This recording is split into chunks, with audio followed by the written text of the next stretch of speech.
നിലവിൽ ജി സുധാകരൻ എല്ലാ വിഭാഗം ആളുകളുടെയും വോട്ട് വേണമെന്നാണ് പറയുന്നത്. അപ്പം അദ്ദേഹം ജയിച്ചു കഴിഞ്ഞാൽ UDF-നൊപ്പം നിൽക്കുന്ന ഉറപ്പുണ്ടോ? UDF അദ്ദേഹത്തിന് പിന്തുണ നൽകാനുള്ള തീരുമാനമാണ് ഇപ്പോൾ അല്ലേ എടുത്തിട്ടുള്ളത്. അതുകൊണ്ട് തീർച്ചയായിട്ടും അദ്ദേഹത്തിന് പിന്നെ തെരഞ്ഞെടുപ്പിൽ മത്സരിക്കുന്ന സ്ഥാനാർത്ഥികളെ എല്ലാവരുടെ വോട്ട് ചോദിക്കും. എല്ലാവരുടെയും വോട്ട് ആവശ്യമുണ്ട്. അത് സ്ഥാനാർത്ഥികളുടെ ഒരു പ്രത്യേകതയാണ്. അങ്ങനെ ഒരു കാര്യമായി അത് കണ്ടാൽ മതി. അത് പ്രഖ്യാപിക്കുമല്ലോ, പാർട്ടി പ്രഖ്യാപിക്കും. UDF പ്രതിപക്ഷ നേതാവും KPC പ്രസിഡന്റും കൂടെ അതൊക്കെ പ്രഖ്യാപിക്കും.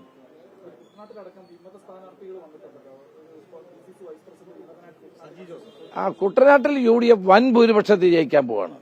ഇത്തവണ ചരിത്രം തിരുത്തി എഴുതാൻ പോവാണ്. കുട്ടനാട് ഉൾപ്പെടെ ആലപ്പുഴ ജില്ലയിലെ പ്രധാനപ്പെട്ട എല്ലാ സീറ്റുകളിലും UDF വൻ മുന്നേറ്റം നടത്താൻ പോവുകയാണ്. ജനവികാരം മനസ്സിലാക്കി എല്ലാ പ്രവർത്തകരും നേതാക്കളും അതുകൊണ്ട് തന്നെ രംഗത്തിറങ്ങിയിരിക്കുകയാണ്. സുധാകരന്റെ പ്രശ്നം അമ്പലപ്പുഴയെ മാത്രമല്ല, ഈ ജില്ലയിലുടനീളം അതിന്റെ എഫക്ട് ഉണ്ടാകുമെന്നാണ് എന്റെ പൂർണ്ണ വിശ്വാസം. നിലവിലെ ഈ അനുകൂലമായ രാഷ്ട്രീയ സാഹചര്യത്തിൽ ഈ സീറ്റ് വിഭജനത്തിൽ ഉണ്ടാകുന്ന തർക്കങ്ങൾ അത് ഏതെങ്കിലും തരത്തിലുള്ള എഡ്ജ് കുറയ്ക്കുന്നുണ്ടോ? ഒരു എഡ്ജും കുറയും. ഞങ്ങളുടെ സ്ഥാനാർത്ഥി നിർണ്ണയം പൂർത്തിയായല്ലോ. ഇപ്പോൾ ഒരു അസ്വാരസ്യവും ഇല്ലല്ലോ. സ്ഥാനാർത്ഥി നിർണ്ണയം വരുന്നതിന് മുമ്പ് അവരുടെ ആവശ്യങ്ങൾ അല്ലെങ്കിൽ അവരുടെ ക്ലെയിം ഒക്കെ പറയുന്നത് തെറ്റൊന്നുമില്ല. പക്ഷെ സ്ഥാനാർത്ഥിയെ തീരുമാനിച്ചു കഴിഞ്ഞാൽ എല്ലാ UDF പ്രവർത്തകരും കോൺഗ്രസ് പ്രവർത്തകരും നേതാക്കളും ഒരു മനസ്സോടെ രംഗത്തിറങ്ങുമെന്ന് ഞാൻ പറഞ്ഞത് ഇപ്പൊ ശരിയായില്ലേ? എല്ലാവരും ഒരുപോലെ ഒരു മനസ്സോടെ രംഗത്താണ്. നല്ല മുന്നേറ്റമാണ് എല്ലായിടത്തും കാണാൻ കഴിയുന്നത്. ഈ ജി സുധാകരൻ UDF പിന്തുണ നൽകുന്നത് ഔദ്യോഗികമായി പ്രഖ്യാപിക്കുമെന്ന് പറഞ്ഞു. ജയിച്ചു കഴിഞ്ഞാൽ ഒപ്പം നിൽക്കാമെന്ന് ജി സുധാകരൻ പറഞ്ഞിട്ടുണ്ടോ? ജി സുധാകരൻ ഒരു വ്യക്തതയുള്ള രാഷ്ട്രീയ നേതാവാണ്. നിലപാടുകളിൽ ഉറച്ചു നിൽക്കുന്ന ആളാണ്. അദ്ദേഹത്തിന് അങ്ങനെയൊന്നും നമ്മൾ സംശയിക്കുന്നത് പോലും ഒരു കുറ്റമാണ്. എപ്പോൾ നിലപാടെടുത്ത ആ നിലപാടിൽ അവസാനം വരെ ഉറച്ചു നിന്ന ഒരാളാണ്. അദ്ദേഹത്തോട് CPM വലിയ തോതിലുള്ള അവഗണന കാണിച്ചു. അദ്ദേഹത്തെ പോലെയുള്ള ഒരു നേതാവിനോട് ഇങ്ങനെ ചെയ്യാൻ പാടില്ലായിരുന്നു. 10-60 വർഷം ഈ പാർട്ടിക്ക് വേണ്ടി പ്രവർത്തിച്ച ഒരു നേതാവിനെ കരിയപ്പല പോലെ അദ്ദേഹം എടുത്തു കളഞ്ഞു. ബ്രാഞ്ച് കമ്മിറ്റിയോ ഇല്ലേ, ബ്രാഞ്ചിലേക്കാണ് മാറ്റിയത്. ആ ബ്രാഞ്ചിലെ മീറ്റിങ്ങിന് പോലും അദ്ദേഹത്തെ വിളിക്കാറില്ലായിരുന്നു. അതൊക്കെ വലിയ ക്രൂരതയാണ്. ഒരു ജീവിതം മുഴുവൻ പാർട്ടിക്ക് വേണ്ടി നിലനിന്ന ഒരു വ്യക്തിയെ കറിവേപ്പല പോലെ അദ്ദേഹത്തെ എടുത്തു കളഞ്ഞു. ഒരു മര്യാദ അദ്ദേഹത്തോട് കാണിച്ചില്ല.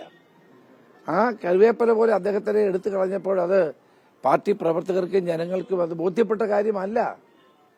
അതുകൊണ്ടാണ് അദ്ദേഹത്തിന് വൻപിച്ച ജനപിന്തുണ കിട്ടുന്നത്.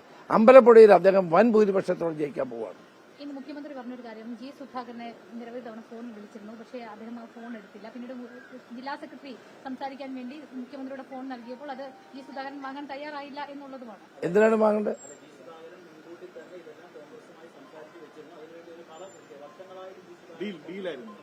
ഒരു ഡീലുമില്ല.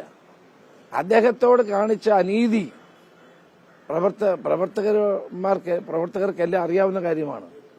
ജീവിതം മുഴുവൻ ഒരു പാർട്ടിക്ക് വേണ്ടി പ്രവർത്തിച്ച വ്യക്തിയെ ഒഴിവാക്കി ബ്രാഞ്ചിലെത്തിച്ചു. ഇനി ബ്രാഞ്ചിന് താഴെ കമ്മിറ്റി ഇല്ലാത്തതുകൊണ്ടാ, അല്ലെ അങ്ങോട്ട് വെച്ചാൽ ബ്രാഞ്ചിന് താഴെ അവർക്ക് കമ്മിറ്റി ഇല്ല, ഉണ്ടോ?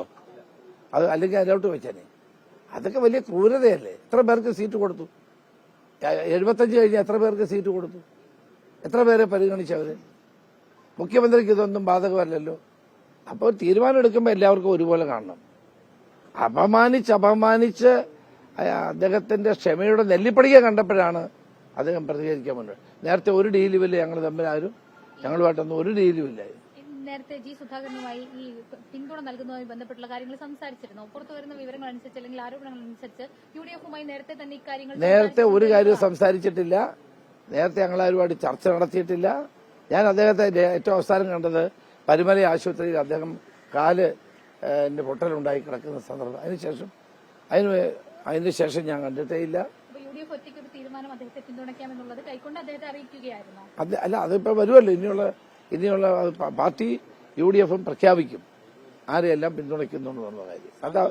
അതവർ പ്രഖ്യാപിക്കട്ടെ.